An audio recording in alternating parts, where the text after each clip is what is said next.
আসসালামু আলাইকুম রহমতুল্লাহি অবরকাতুহ।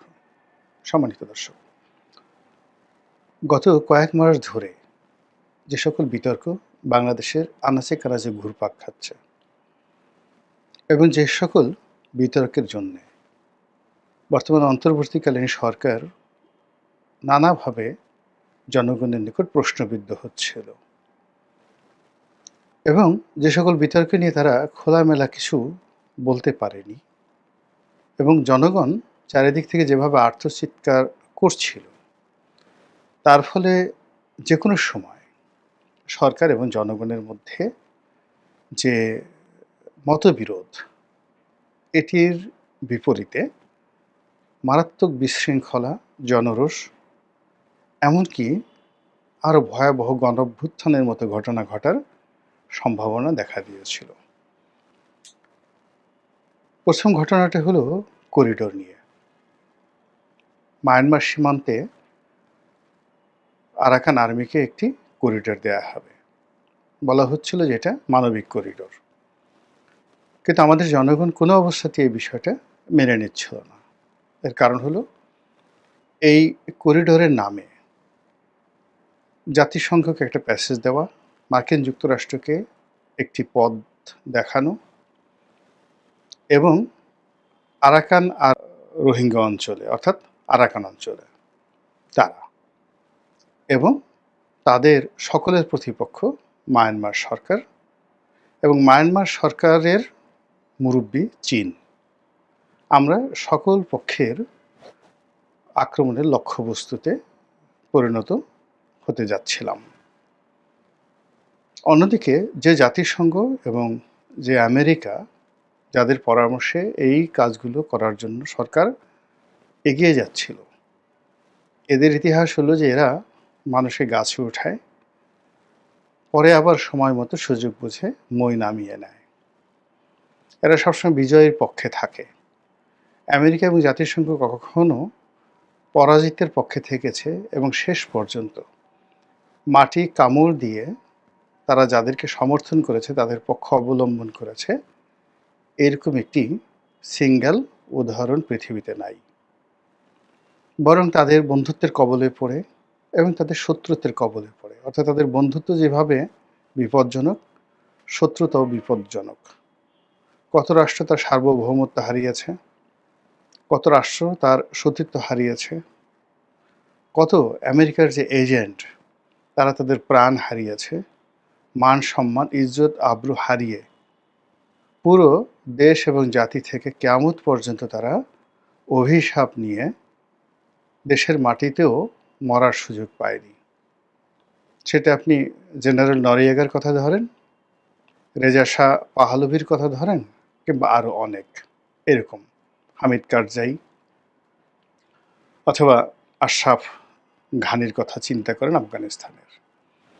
তো এ সকল জীবন্ত এবং বাস্তব উদাহরণ আমাদের কাছে থাকার কারণে আমরা কোনো অবস্থাতেই করিডোর নিয়ে সরকারকে সমর্থন দিতে পারিনি, জাতিসংঘকে সমর্থন দিতে পারিনি এবং যাকে বলা হয় আমেরিকাকেও সমর্থন দিতে পারিনি।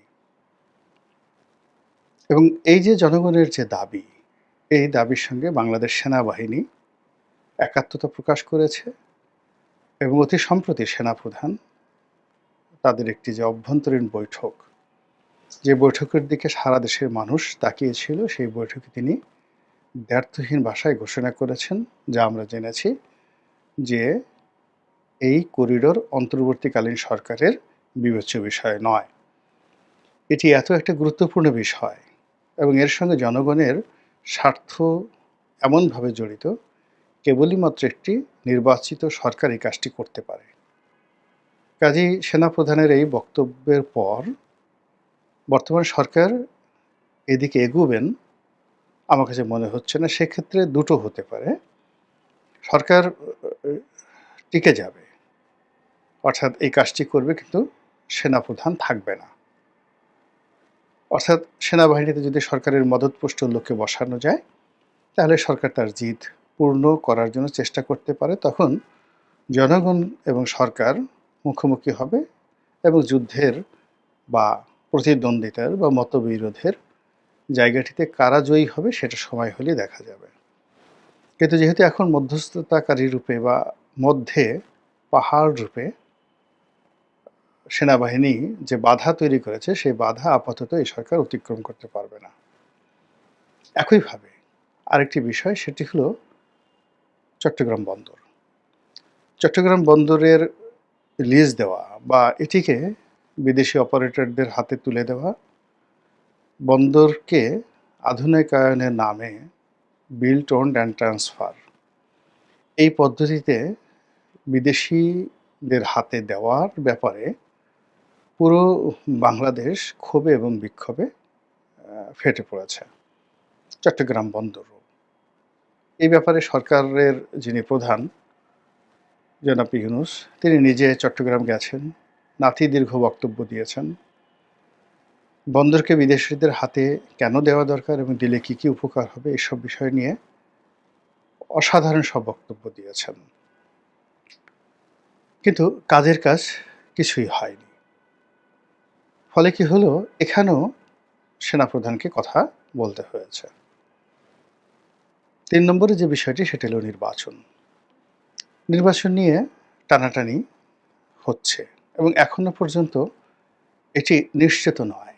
এর কারণ হলো, আগের যে দুটো বিষয় বললাম, চট্টগ্রাম বন্দর এবং একই সঙ্গে আমাদের যে করিডোর, এই দুটোর সঙ্গে জনগণের, আপামর জনগণের যে অংশগ্রহণ, এখানে দেওয়ার পক্ষে একজন লোকও খুঁজে পাওয়া যাবে না। ফলে সেনাবাহিনী এখানে যা কিছু করবে বা বলবে, তার সঙ্গে সকল জনগণ ঝাঁপিয়ে পড়তে বাধ্য হয় এবং সরকার এটাকে চ্যালেঞ্জ জানিয়ে ১ মিনিটও টিকতে পারবে না। কিন্তু নির্বাচনের যে বিষয়টি, যেটি সেনাবাহিনী বলেছে যে এটা ডিসেম্বর মাসে হলে ভালো হয় বা ডিসেম্বর মাসে হতে হবে, এটি নিয়ে সরকার টানা হেঁচড়া করতে পারে, পলিসি করতে পারে, এখানে নানা রকম কূটকৌশল চালাতে পারে। আর কারণ হলো, ডিসেম্বর মাসে যারা নির্বাচন চায়, তাদের বিপক্ষে যে শক্তিগুলো রয়েছে তাদের সংখ্যাও কম নয়, তাদের ইনফ্লুয়েন্সও কম নয়। তো ডিসেম্বর মাসে নির্বাচন নিয়ে একটা স্থিতিস্থাপক, অর্থাৎ চটচটে আঠালো একটা বিষয় তৈরি হয়েছে, টানাটানি চলবে। এখন তো মে মাসের শেষ সপ্তাহ, June, July, August, September, October, আরও অনেক সময় আছে। ফলে এটা নিয়ে টানা হেঁচড়া চলবে। এখন সেই টানা হেঁচড়ায় কারা জিতে, সেটি দেখার বিষয়। এখানে একটা বিষয় আমাদের বুঝতে হবে যে এখন যে সরকার চলছে, সেই সরকার যতই বলুক না কেন, তারা ছাত্র এবং জনতাদের সমর্থন নিয়ে এসেছে। এখানে জনতা বলতে কাদেরকে তারা বোঝাচ্ছে আমি বলতে পারবো না, বা ছাত্র বলতে কাদেরকে বোঝাচ্ছে তাও বলা যাবে না। দেশে স্কুল, কলেজ, বিশ্ববিদ্যালয়ের ছাত্র সংখ্যা কত? সেখানে ছাত্র সংসদগুলোতে যদি ভোট হয় এই মুহূর্তে, যে ডক্টর মোহাম্মদ ইউনূসের সরকারকে কতজন চাচ্ছেন প্রতিটি কলেজ, বিশ্ববিদ্যালয় ভোট দেবে, এতে কয়টি শিক্ষা প্রতিষ্ঠান থেকে ইতিবাচক ফলাফল আসবে সরকারের পক্ষে, আমি যথেষ্ট সন্দিহান। আর জনগণকে যদি এই মুহূর্তে একটা ভোটের আয়োজন করা হয়, হা না ভোট, কত পার্সেন্ট লোক হাতে ভোট দেবে এবং কত পার্সেন্ট ভোট নাতে পড়বে, সেটা সহজে অনুমান করে বলা সম্ভব। এবং এখন যে যুগ হয়েছে, সেই যুগে সিল পিটানো সম্ভব নয়, ভোট ম্যানিপুলেশন সম্ভব নয়, এবং যা কিছু হবে মুহূর্তের মধ্যে সারা পৃথিবীতে হইচই শুরু হয়ে যাবে। তো সেক্ষেত্রে ছাত্র এবং জনতার যে সমর্থন, সেটা মূলত একটা অ্যালগোরিদম, একটা সংখ্যার বিষয়, কথার কথা, হালকা কথা। বাস্তবতা হলো যে এই সরকারের প্রতি সেনাবাহিনীর সমর্থন রয়েছে। এটিকে আপনি সেনা সমর্থিত সরকার বলতে পারেন, অনেকটা 111-এর কায়দায়। এবং যখন বিপ্লব সংগঠিত হলো, সকল কিছু বিশৃঙ্খল, তখন প্রায় সব জনগণই, ডক্টর মোহাম্মদ ইউনূস তো পরে এসেছেন, সব জনগণই কিন্তু আশা করেছিল বা আতঙ্ক অনুভব করছিল দেশে মার্শাল ল চলে আসবে, জরুরি অবস্থা চলে আসবে। শেখ হাসিনা গেছে, কিন্তু মার্শাল ল আসবে। কিন্তু সেনাপ্রধান যখন নিজের অনাগ্রহ দেখালেন এবং স্বতঃস্ফূর্তভাবে তিনি রাজনীতিবিদদের সঙ্গে বৈঠকে বসলেন এবং অত্যন্ত দৃঢ়তার সঙ্গে নিজের অনিচ্ছা সত্ত্বেও, যেটা পরবর্তীতে প্রকাশ পেয়েছে, ডক্টর মোহাম্মদ ইউনূসকে মেনে নিলেন অন্তর্বর্তীকালীন সরকারের প্রধান হিসেবে। ঠিক তখন থেকেই সেনাবাহিনীর একটা সমর্থন রয়েছে এবং জনগণ সবসময় জেনেছে, বিশ্বাস করেছে যে সেনাবাহিনীর সমর্থন ছাড়া এই সরকার এগোতে পারবে না। মাঠে সেনাবাহিনী আছে, পরবর্তীতে তাদের হাতকে শক্তিশালী করার জন্য ম্যাজিস্ট্রেসি পাওয়ার দেওয়া হয়েছে। কিন্তু পুরো সমাজের যে বিশৃঙ্খলা, এখানে ম্যাজিস্ট্রেসি পাওয়ার প্রয়োগ করে সেনাবাহিনী যদি তাদের কর্মকাণ্ড শুরু করে, তাহলে একটা জগাখিচুড়ি শুরু হয়ে যাবে। এর কারণ হলো, মাঠে যারা মব তৈরি করছে, যারা সন্ত্রাস করছে, যারা চাঁদাবাজি করছে, তাদেরকে যদি ধরা হয়, তাহলে বিশাল শ্রেণীর মানুষ তারা বলার চেষ্টা করবে যে এই সেনাবাহিনী আওয়ামী লীগের মদতপুষ্ট সেনাবাহিনী। তারা আওয়ামী লীগের লোকজনকে ধরবে, তা না ধরে বিএনপির লোক, জামাতের লোক, তারপরে এনসিপির লোক, সমন্বয়কদেরকে ধরছে, ডক্টর মোহাম্মদ ইউনূসের আত্মীয় স্বজনকে ধরছে, ইত্যাদি ইত্যাদি কথাবার্তা বলবে।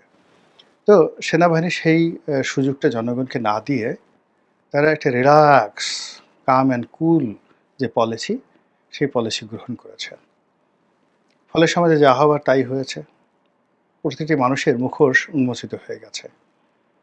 কে চাঁদাবাজ, কে ধড়িবাজ, কে সাহসী, কে কাপুরুষ, কে কতটা দুর্বৃত্তপনা করতে পারে, তার মধ্যে শেয়ার মার্কেট লুট করার অভিলাষ লুকায়িত ছিল, সুযোগ না পাওয়ার কারণে করেনি, কার মধ্যে ব্যাংক দখল করার অভিলাষ লুকায়িত ছিল, সুযোগ পায়নি তাই করেনি। সেই জিনিসগুলো একেবারে আইনশৃঙ্খলা রক্ষাকারী বাহিনী তাদের কাছে একেবারে প্রকাশ্য দিবালোকের মতো ডকুমেন্টারি হিসেবে চলে এসেছে। নাম, ধাম, ঠিকানা, কর্মকাণ্ডের ফিরিস্তি এবং তথ্যপাত্র সহ, সব কিছু সহ। এখন সেনাবাহিনী যদি সত্যিকার অর্থে অ্যাকশনে যায়, সেই অ্যাকশনে যাওয়ার পরে এখন আর জনগণ বা ছাত্র বা কেউ বলবে না যে এই সেনাবাহিনী আওয়ামী লীগের পক্ষ অবলম্বন করছে। তারা চাঁদাবাজদের বিরুদ্ধে যদি ব্যবস্থা নেয়, কী হবে বলেন? দখলদারদের বিরুদ্ধে, যারা মব তৈরি করে, এই তিনটা জায়গাতে যান, দখলদার, চাঁদাবাজ, মব, এই তিনটি গোষ্ঠীর বিরুদ্ধে যদি সেনাবাহিনী অ্যাকশনে যায়, তাহলে এই বাংলায় কারা কারা ক্ষতিগ্রস্ত হবে এবং কারা কথা বলতে পারবে। কিন্তু তারপরেও সেনাবাহিনী চুপচাপ সরকারের সঙ্গে সহযোগিতা করার চেষ্টা করছে এবং নির্বিবাদে সকলের গালাগাল খাচ্ছে। যে সাধারণ জনগণ, তারাও গালাগালি দিচ্ছে যে এই মাঠে সেনাবাহিনী থেকে লাভটা কি, তাদের সামনে এত কিছু হচ্ছে, তারা আকাশের দিকে তাকিয়ে তাকিয়ে শুধুমাত্র তারা গুনছে।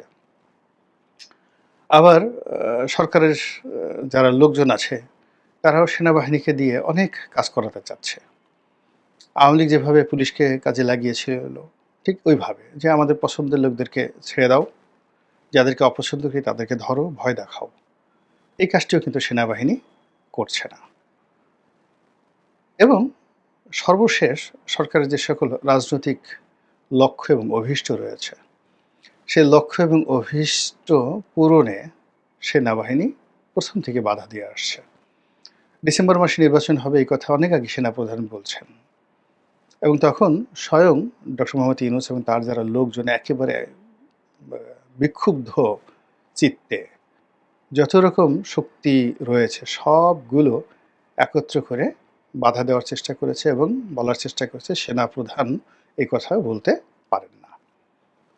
কিন্তু এই মে মাসের শেষ সপ্তাহে এসে এই পরিবর্তিত পরিস্থিতিতে যখন সেনাপ্রধান সবগুলো কথা আগে যেভাবে বলেছেন তার চেয়ে 1000 গুণ দৃঢ়তা নিয়ে, নির্মমতা নিয়ে, নিষ্ঠুরতা নিয়ে তিনি যখন বললেন, জাস্ট লাইক এ থ্রেট, এটা এখন আর কোনো পিঠ বুলানো কথা নয়, সরাসরি থ্রেট দিলেন, তখন কিন্তু সরকারের যারা সবগুলো লোক একেবারে চুপ হয়ে গেছে। একজন লোকের একটা ট্রু শব্দ নাই। সবার অবস্থা এমন হয়ে গেছে যে একটা মোরগ বা একটা মুরগি যখন ককর ককর করতে থাকে, দেখবেন যে ঝগড়া করতে যায়, ডাকাডাকি করে, সেই সারা শরীর তার যে লোমগুলো রয়েছে সেইগুলো একদম ফুলিয়ে একটা মোরগ বা মুরগি তার যে আকৃতি তার দ্বিগুণ হয়ে যায়।